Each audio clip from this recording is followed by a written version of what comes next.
Hello मेरे बच्चों, I am doctor Gargi Singh, your favourite biology educator.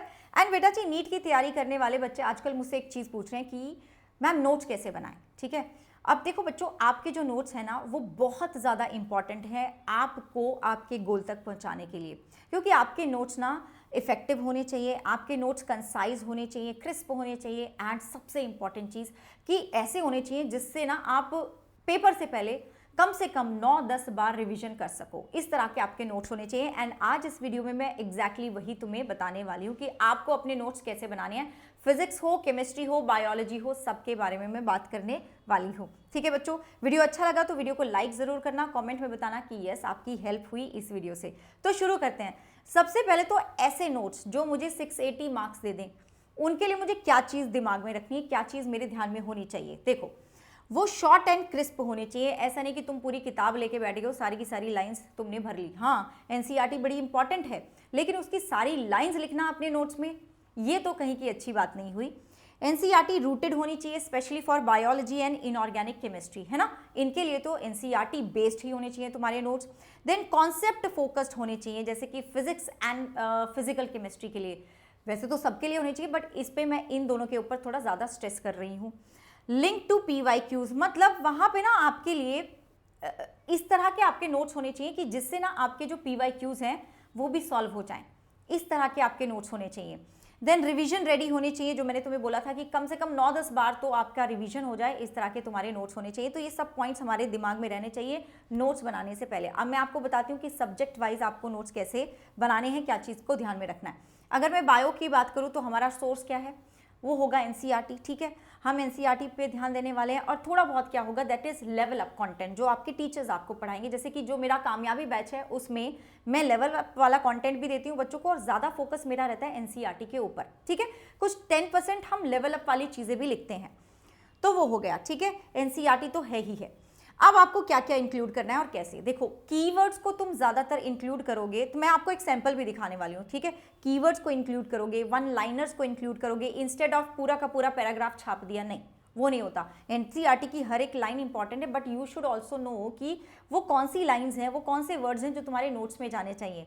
ठीक है, फिर उसके बाद कई चीज़ें तो ना हमें कहानी लिखने की जरूरत नहीं, बहुत सारी चीज़ें हम डायग्राम के रूप में भी लिख सकते हैं। या तो वो एनसीईआरटी के डायग्राम भी तुम लिख सकते हो, उसी के ऊपर लेबल करके सारी चीज़ें लिख ली। या फिर कई जगह ऐसा होता है कि डायग्राम नहीं दिए हुए, बट जैसे कि मैं, बहुत सारी ऐसी चीज़ें हैं जहाँ पे डायग्राम नहीं दिया हुआ, लेकिन मैं अपने डायग्राम बनवा के बच्चों को वो सारी चीज़ें डायग्राम में ही लिखवा देती हूँ। So it becomes easy visualization, मतलब जितनी तुम पिक्चर्स देखते हो ना उतनी चीज़ें याद होती हैं। ये चीज़ तो साइंटिफिकली भी प्रूवन है। ओके, एनसीईआरटी के एग्जाम्पल्स होने चाहिए, एक्सेप्शंस होने चाहिए आपके उन नोट्स में।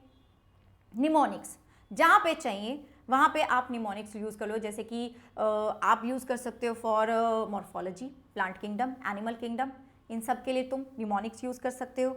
हार्मोन एंजाइम वगैरह के लिए भी यूज़ कर सकते हो। छोटी छोटी बॉक्स भी बना सकते हो तुम, जिसमें तुम PYQ को टैग कर सकते हो कि भाई यहाँ से PYQ आया था। हम क्या करते हैं, जब मैं पढ़ाती हूँ तो मैं अपने जो भी चैप्टर है, जो भी कॉन्सेप्ट है, जो भी उससे अगर PYQ आया मैं वहाँ पे PYQ लिख देती हूँ, तो बच्चे भी वहाँ लिख लेते हैं। तो तुम्हारे नोट्स में तुम्हें पता चलेगा कि अच्छा यार, इस टॉपिक से PYQ बना हुआ है, मतलब ये थोड़ा सा ज़्यादा इंपॉर्टेंट है, मुझे ये बिल्कुल नहीं भूलना है। दूसरी चीज़ें भी नहीं भूलनी है, लेकिन दिमाग में होना चाहिए ना कि यस, यहाँ से PYQ आया हुआ है। जैसे कि देखो बच्चों, ये मैं कल ही अपनी क्लास में ये बायोमॉलिक्यूल्स वाला चैप्टर मैंने शुरू करा था। अब तुम देख सकते हो कि हमने नोट्स कैसे बनाया। मैंने पूरी कहानी नहीं लिखी, मैंने फ्लो चार्ट के रूप में, मैंने माइंड मैप के रूप में अपना ये नोट्स बना लिया। केमिकल एनालिसिस मैंने ऐसे कर दिया है। ठीक है, तुम देख सकते हो। तो इस तरीके से हमें शॉर्ट क्रिस्प नोट्स बनाने हैं। अगर नहीं आते बनाने तो आप मेरे साथ पढ़ सकते हो मेरे कामयाबी बैच में। बस आपको लिंक हमने डिस्क्रिप्शन में भी दे रखा है बैच का, और कमेंट्स में भी पिन करा हुआ है। बस आपको बेटा जी गार्गी कोड यूज़ करके आ जाना है हमारे बैच में, जहाँ पे आपको सारे नोट्स मैं खुद से बनवा रही हूँ। चाहे फिजिक्स हो, चाहे केमिस्ट्री हो, फिजिक्स के टीचर भी अपने आप खुद से बनवा रहे हैं आपके नोट्स, केमिस्ट्री के लिए भी, और मैं भी। ठीक है, अब फिजिक्स की बात करें तो इसमें हम फोकस ज़्यादा देंगे कॉन्सेप्ट की क्लैरिटी पे। ठीक है, फॉर्मूला रिटेंशन पे, क्योंकि इसी के ऊपर आपका फिजिक्स के क्वेश्चंस बेस्ड रहते हैं। Visual learning with graphs and problem types. अब यहाँ हम कैसे बनाएंगे, देखो डेफिनेशन आप इंक्लूड कर सकते हो, आप डेरिवेशंस आपको इंक्लूड करनी है बच्चों, इंपॉर्टेंट फॉर्मूला शीट आपको बनानी चाहिए, यूनिट्स वगैरह आपको आपके जो नोट्स हैं उसमें होना चाहिए, डायग्राम्स जो सेटअप के डायग्राम्स हैं, ग्राफ हैं, वो आपके नोट्स में होने चाहिए। कुछ ऐसी चीज़ें जो कि आप कॉमन गलतियां करते हो वो तो ज़रूर तुम्हारे नोट्स में होनी चाहिए, एंड दैट यू नो कि आप गलतियां कहाँ पे करते हैं ज़्यादातर। मिनी क्वेश्चन बैंक भी आपका नोट्स के साथ होना चाहिए फॉर स्पेशली फिजिक्स, कि जो भी तुमने कॉन्सेप्ट पढ़ा उसके लिए कुछ एक दो सैंपल प्रॉब्लम्स आपके होने चाहिए, so that you understand it very well, ताकि जब तुम उसको रिवाइज भी कर रहे हो तो तुम्हें क्वेश्चन भी साथ में दिख रहा है, तुम्हें पता चल रहा है कि अच्छा इस क्वेश्चन को हमने ये वाली चीज लगा के ऐसे सॉल्व करा था। तो this is very very important for physics. अब अगर मैं केमिस्ट्री की बात करूं तो यहाँ पे हम स्प्लिट स्ट्रैटेजी करेंगे, क्योंकि इनऑर्गेनिक, फिजिकल एंड ऑर्गेनिक है आपकी। इनऑर्गेनिक जैसे कि आपकी एनसीईआरटी बेस्ड है, ठीक है, तो इसमें जो हमारे नोट्स बनेंगे वो एनसीईआरटी बेस्ड ही रहेंगे। यहाँ पे आप पीरियोडिक ट्रेंड्स वगैरह को, ऑक्सीडेशन स्टेट्स, एक्सेप्शंस वगैरह को हाईलाइट जरूर करना बच्चे, क्योंकि यहाँ से क्वेश्चन आ जाते हैं। जो टेबल्स हैं उनके लिए आप कलर कोडिंग, मतलब जो भी इंफॉर्मेशन है उसको तुम टेबल के फॉर्म में लिख सकते हो, कलर कोडिंग कर सकते हो, सो दैट जैसे कि ग्रीन जो तुम मतलब तुम्हें पता है कि ये चीज़ तो मुझे याद रहती है, then you can use orange for, कि कभी कभी याद रहती है बट कभी कभी भूल जाते हैं, या फिर इतनी डिफिकल्ट नहीं है बट हाँ मुझे थोड़ा सा देखने की ज़रूरत पड़ती है, रेड कि भाई ये तो मुझे हर बार भूलती है, तो ऐसे तुम कलर कोडिंग भी कर सकते हो। देन फिजिकल केमिस्ट्री के लिए फॉर्मूला शीट बनानी है हर एक चैप्टर की, ठीक है, हर एक चैप्टर की आपको फॉर्मूला शीट बनानी है। आपको यूनिट्स एंड शॉर्टकट भी इंक्लूड करने चाहिए। 2-3 सैंपल न्यूमेरिकल आपको रखने चाहिए, जैसे कि हमने फिजिक्स की बात करी ना, वैसे ही फिजिकल केमिस्ट्री के लिए भी सेम वही चीज़ें हैं। फिजिक्स में जैसे मैंने तुम्हें बोला ना 2-3 सैंपल क्वेश्चंस रखो, वैसे ही फिजिकल केमिस्ट्री में भी आपको करना है। ऑर्गेनिक केमिस्ट्री में जो मैकेनिज्म है उनको स्टेप बाय स्टेप ड्रॉ कर लो, ठीक है, फ्लो चार्ट के फॉर्म में ड्रॉ कर लो। नेम्ड रिएक्शन रिएजेंट के साथ लिखनी है आपको, रिएक्शन का समरी चार्ट आपके पास होना चाहिए, और फंक्शनल ग्रुप ट्रांसफॉर्मेशन, ये सब आपके पास होना चाहिए आपके नोट्स में। तो आई थिंक आपको एक थोड़ा सा आइडिया मिल गया कि आपके नोट्स किस तरह के बनने चाहिए। अब कुछ गलतियां जो बच्चे करते हैं नोट्स बनाते हुए, वो क्या है जो तुम्हें अवॉइड करनी है, पूरी की पूरी जी कथा कहानी लिख दी है ना, मतलब एनसीईआरटी का एक पेज है या फिर एक पैराग्राफ है, उस पैराग्राफ में 20 लाइनें दी हुई हैं, तुमने भी 20 लाइनें छाप दी, वो नोट्स थोड़ी ना हुए, वो तो तुमने किताब को छाप दिया, कॉपी पेस्ट कर दिया फ्रॉम यूट्यूब या फिर कोचिंग ब्लाइंडली, जैसे कि कोई पढ़ा रहा है भाई तुम बस बस बस लिखते जा रहे हो। कभी कभी ना थोड़ा थोड़ा आपको अपना एक पर्सनल टच भी लाना चाहिए नोट्स में, तब जाके तुम्हें वो याद भी होंगे, ठीक है। साइड में कुछ लिख लिया, या फिर मैंने कोई चीज़ लिखी, टीचर ने कोई चीज़ लिखी, तुमने सोचा कि नहीं इसको अगर मैं अपने भाषा में ऐसे लिखूंगी तो मुझे ज़्यादा याद रहेगी, तो ऐसे भी कर सकते हो।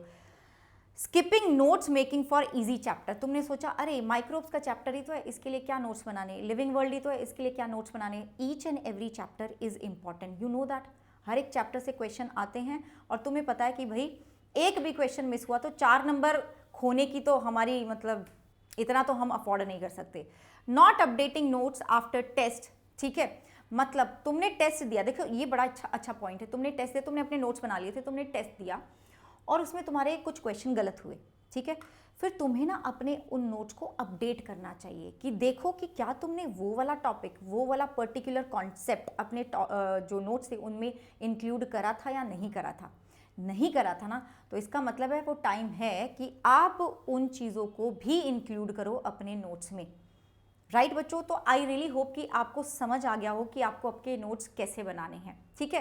अब ना एक और चीज़ मैं तुम्हें बोलूँगी कि जो नीट की जर्नी है ना उसमें बहुत सारी प्रॉब्लम्स आती हैं, जैसे अभी समझ में नहीं आ रहा कि नोट्स कैसे बनने हैं, समझ में नहीं आ रहा कि मैम कॉन्सेप्ट तो याद नहीं रह रहे या एग्जाम्पल्स याद नहीं रह रहे, बहुत कुछ होगा। पेपर हम अपने क्वेश्चन प्रैक्टिस करने बैठे हैं लेकिन क्वेश्चन सॉल्व नहीं होते, अटक जाते हैं या बहुत टाइम लगता है, राइट बच्चों।